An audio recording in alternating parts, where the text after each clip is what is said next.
How to fix Valorant not updating? First step, completely close Riot Client and Valorant.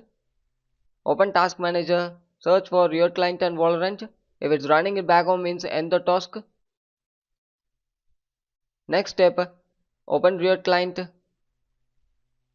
click it, click Profile icon, click Settings. This page will appear. In this, click Valorant, scroll down, click Repair and click Start Repair. Wait for some time is actually repairing your game files. If there is any corrupted file having means it will rectify it. Once complete after it will throw up the message successfully repaired. Then we move on with next step. A pop-up will appear successfully repaired. Click OK.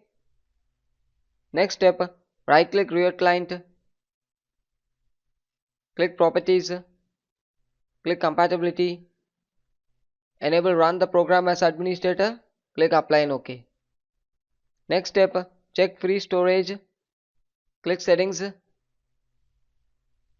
click System Settings, scroll down, click Storage Settings, check how much free space is available on the drive where Valorant is installing.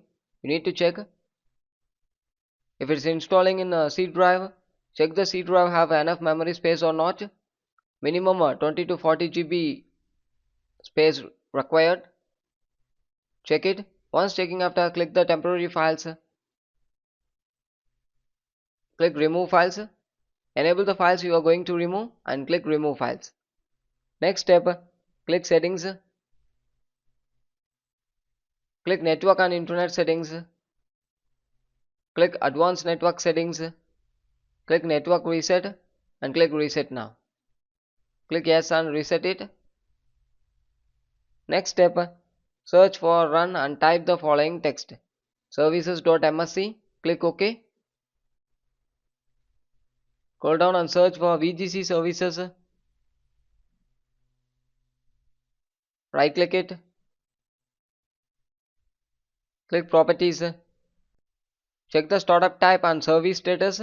The startup type should be in automatic and the service status should be in running mode. Make sure these important settings. After click apply and OK. Close it. Restart the device. Thank you.